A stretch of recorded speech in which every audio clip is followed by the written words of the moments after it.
देश की संसद में एक बार फिर सत्ता पर सीधे सवाल दागे गए और इस बार निशाने पर रहे प्रधानमंत्री नरेंद्र मोदी और केंद्र की सरकार। संजय सिंह ने राज्यसभा में ऐसा मुद्दा उठाया जिसने पूरे देश की सियासत को हिला दिया। मुद्दा पुलवामा अटैक का, मुद्दा उन 40 जवानों के बलिदान का और मुद्दा उन शहीदों के नाम पर होने वाली राजनीति का। संजय सिंह का सीधा आरोप है, जब देश शोक में डूबा था तब सत्ता ने उस दर्द को चुनावी मंच बना दिया। रैलियां हुई, भाषण हुए और जवानों की शहादत को वोट में बदलने की कोशिश की गई। लेकिन सबसे बड़ा सवाल जो संसद में गूंजा, जिन जवानों के नाम पर वोट मांगे गए, क्या उन्हें आज तक शहीद का आधिकारिक दर्जा मिला? संजय सिंह ने सरकार को घेरते हुए कहा, सीआरपीएफ, बीएसएफ और सीएपीएफ के हजारों जवान देश की सुरक्षा में जान दे देते हैं, लेकिन सरकार तकनीकी कारणों का हवाला देकर उन्हें शहीद मानने से बचती है। यह सिर्फ संजय सिंह के सवाल नहीं है, ये उन परिवारों की आवाज है जो अपने बेटों को खोकर भी सम्मान के लिए इंतजार कर रहे हैं। आज सवाल देश से है, क्या जवानों की शहादत सिर्फ भाषणों तक सीमित रहेगी या उन्हें वो सम्मान मिलेगा जिसके वो हकदार हैं? और अब सुनिए संसद में क्या बोले संजय सिंह, किस तरह से उन्होंने सरकार को निशाने पर लिया। आज पूरा देश इस संसद को देख रहा होगा। पूरे देश की सीमाओं पर 15,000 किलोमीटर भारत की सीमा को सुरक्षा करने वाले हमारे जवान, हमारे अधिकारी आज हमारी इस डिबेट को सुन रहे होंगे और वो देख रहे होंगे कि किस तरह से मोदी जी की सरकार उन जवानों के साथ, उन अधिकारियों के साथ जो अपने प्राणों की आहुति देकर देश की रक्षा करते हैं, उनके साथ अन्याय करने जा रही है, घोर पाप करने जा रही है। इसलिए महोदया, मैं इस बिल के विरोध में अपनी बात कहने के लिए खड़ा हुआ। एक फिल्म आई थी बॉर्डर, उस फिल्म का गाना था, संदेशे आते हैं हमें तड़पाते हैं, जो चिट्ठी आती है तो पूछे जाती है कि घर कब आओगे। हम तो पार्लियामेंट का सेशन खत्म होता है घर जाते हैं, लेकिन हमारे वो जवान जो सीमाओं की रक्षा करते हैं वो घर नहीं जा पाते। दिवाली हो, होली हो, तमाम त्योहार हो, शादी हो, ब्याह हो, चाहते हुए भी अपने घर नहीं जा पाते। महोदया, देश की 15,000 किलोमीटर की सीमा की सुरक्षा ये सीएपीएफ के जवान और अधिकारी करते हैं। और मैं बड़ी विनम्रता पूर्वक आपके माध्यम से सरकार से पूछना चाहता हूं, क्या उनकी मौत को आप शहीद का दर्जा भी देने को तैयार नहीं है? शर्म नहीं आती आपको? आप हमारे जवान जो शहीद होते हैं, सीएपीएफ के, बीएसएफ के, एसएसबी के, सीआईएसएफ के, सीआरपीएफ के, आईटीबीपी के, उनको शहीद का दर्जा भी नहीं देते। सीआरपीएफ के 40 जवान पुलवामा में शहीद हुए, उनके नाम पर घूम घूम कर पूरे देश में प्रधानमंत्री ने वोट तो मांगा, लेकिन उनको शहीद का दर्जा नहीं दिया। कितना बड़ा गुनाह आप उनके साथ कर रहे हैं। महोदया, मैं आपको बताना चाहता हूं कि पिछले 50 वर्षों में एक दो नहीं, तमाम कमेटियों ने सीएपीएफ के अधिकारियों के पक्ष में रिपोर्ट दिया, रिकमेंडेशंस दिया, सरकार से अनुरोध किया कि उनको उनका अधिकार मिलना चाहिए। और यह अधिकार क्या है महोदया? 2025 मई का सुप्रीम कोर्ट का निर्णय है जो कहता है, cadre review with in 6 months, slowly reduce the deputation of IPS officers within 2 years।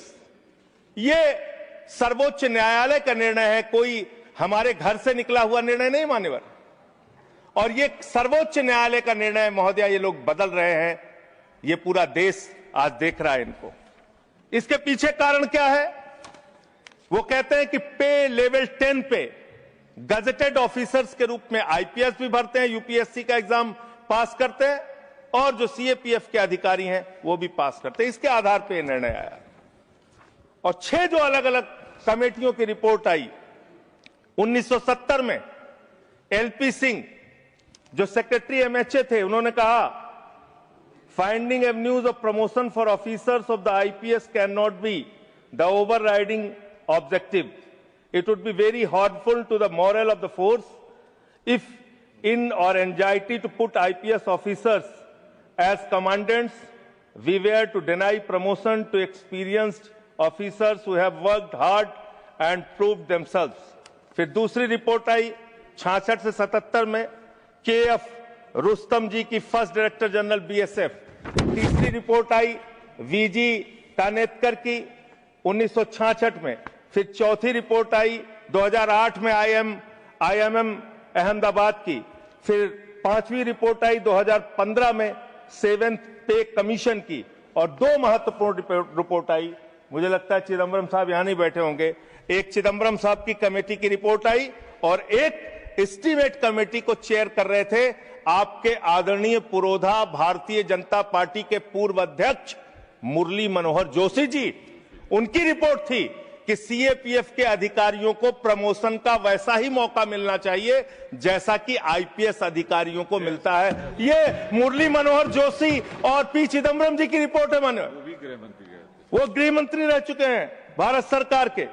इसके अलावा अब मैं इनकी शहादत के बारे में बताना चाहता हूं. उनकी संख्या जवानों की और अधिकारियों की 11 लाख है. CRPF 3,13,678, BSF 2,92,000, CISF 1,60,000, ITBP 89,000, SSB 97,000. ये इनकी संख्या है पूरे देश में. महोदया, इनकी शहादत जो हुई है आपको जानना चाहिए, पूरे देश को जानना चाहिए कितनी बड़ी शहादत है इनकी. सीआरपीएफ के 62 जवानों ने अब तक अपनी 62 अधिकारियों ने अब तक अपनी शहादत दी है.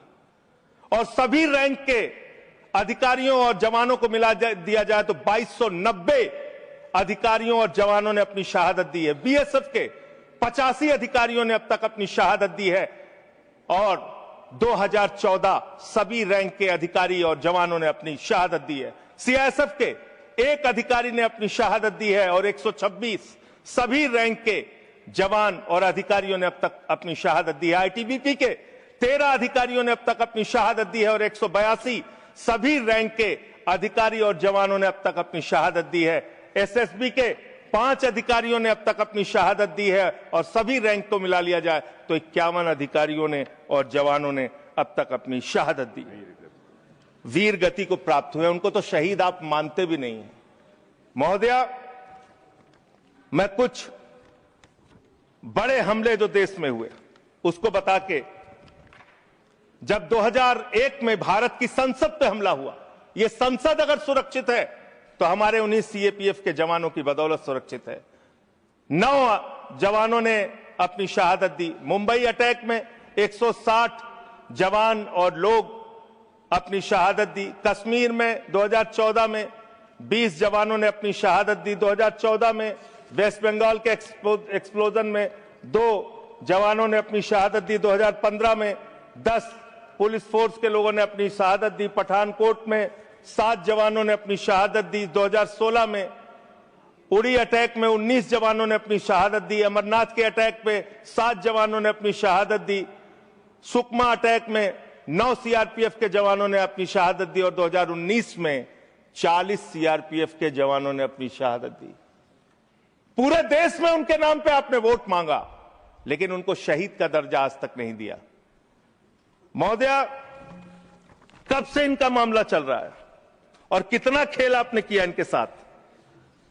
आप देखिए 2010 में सीआरपीएफ के एक असिस्टेंट कमांडेंट की भर्ती होती है. 15 साल में कोई प्रमोशन नहीं.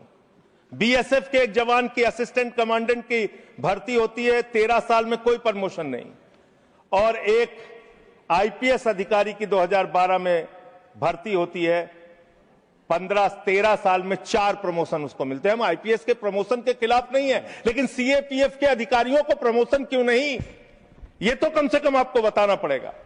इसी प्रकार से डिप्टी कमांडेंट पे 18 साल में एक प्रमोशन बीएसएफ सीआरपीएफ को और 20 साल में एक प्रमोशन बीएसएफ को और आईपीएस अधिकारी को आईजी रैंक पे 19 साल में 5 प्रमोशन मिलके आईजी वो बन जाते हैं। इसी प्रकार से 2003 में सेकंड इन कमांडेंट पे पहुंचता है एक सीआरपीएफ का अधिकारी और बीएसएफ 1997 में सेकंड इन कमांडेंट बनते हैं, 1997 बैच के अधिकारी और एडिशनल डायरेक्टर जनरल 1998 का आईपीएस बन जाता है। अब इनकी दशा क्या है मान्यवर, जो आपने इनके साथ किया, कैसे कैसे किया, यही अंतिम बात कह के अपनी बात समाप्त करूंगा। कब से ये लोग कानूनी लड़ाई लड़ रहे हैं? 2012 में इन्होंने हाई कोर्ट दिल्ली में एक रिट पिटीशन दाखिल किया, फिर 2015 में इनको दिल्ली हाई कोर्ट से इनके पक्ष में आदेश आया, 16 में फिर आप इनके खिलाफ चले गए, फिर फरवरी में सुप्रीम कोर्ट ने आपके आदेश, आपकी एसएलपी को रिजेक्ट किया, फिर 2 अप्रैल 2019 में फिर इनके पक्ष में आदेश आया, फिर 3 जुलाई 2019 को, सबसे महत्वपूर्ण यह है महोदया, 3 जुलाई 2019 को मेरे ख्याल से 2 कैबिनेट मंत्री तो हैं, वो जरूर रहे होंगे उस कैबिनेट में, कैबिनेट ने पास किया महोदया, इसी सरकार के कैबिनेट में। क्या लिखा है इसमें? This would result in grant of NFFU to eligible Group A executive cadre officers of CAPF. The decision would also benefit Group A executive cadre officers of CAPF for availing the benefit of NFSG at an enhanced rate of 30% as per guidelines. ये आपके cabinet का आदेश है, cabinet का आदेश आप खुद ही पलट रहे हैं। जो 2019 जुलाई में आपने इन अधिकारियों के पक्ष में एक निर्णय लिया, उसको आप खुद से पलट रहे हैं। महोदया, मैं आपके माध्यम से इस सरकार से कहना चाहता हूं, इन जवानों के साथ, इनके अधिकारियों के साथ ये अन्याय मत कीजिए। ये देश आपको माफ नहीं करेगा। ये भारत की सुरक्षा करते हैं, सीमाओं की सुरक्षा करते हैं, संसद की सुरक्षा करते हैं, एयरपोर्ट की सुरक्षा करते हैं। इन जवानों के साथ ये घोर अन्याय मत कीजिए। हालांकि आपको अन्याय करने की और अपमान करने की आदत है। स्वर्गीय बीजू पटनायक जैसे बहादुर व्यक्ति की आपने अपमान किया। आपसे बीजू पटनायक जैसे बहादुर, मैं महोदया इसी से इस विषय पर मैं खत्म कर रहा हूं। 1948 में पंजाब रेजिमेंट को युद्ध के वक्त बीजू पटनायक जी ने एक पायलट के तौर पर सीमा पे पहुंचाया था। आप उनको सीआईए का एजेंट कहते हैं, शर्म आती है आपके ऊपर। ये आप कर रहे हैं, आप अपमान करते हैं लगातार जिन्होंने इस देश के लिए अपना योगदान दिया। महोदया, मैं आपके माध्यम से बस खत्म कर रहा हूं, 1 मिनट में खत्म कर रहा हूं। महोदया, मैं आपके माध्यम से कहना चाहता हूं, देश पर ध्यान दीजिए, देश के लोगों की चिंता कीजिए। आज जब मैं आ रहा था तो यहां पे पता चला, आप तो कहते हैं ये देश नहीं झुकने दूंगा, ये देश नहीं झुकने दूंगा। आपके लोग पंजाब के, हरियाणा के, राजस्थान के, रूस के अंदर फंसे हुए हैं सैकड़ों दिनों से, और आज तक आप उनको ला नहीं पा रहे हैं। देश की सुरक्षा के बारे में आपको ध्यान नहीं, विदेश नीति के बारे में आपको ध्यान नहीं, आपकी विदेश नीति का कोई अता पता नहीं। बावजूद इसके आप एक बिल लेके आ रहे हैं जिससे कि अधिकारियों का हक छीनने और मारने का काम आप कर रहे हैं। मैं इस बिल के विरोध में हूं और जो अमेंडमेंट्स हमने दिए हैं उसको सरकार स्वीकार करती है और इसको बिल को सिलेक्ट कमेटी में भेजती है, तो इसका पूरा अध्ययन किया जाएगा। नेक्स्ट श्री मुजीबुल्लाह खान।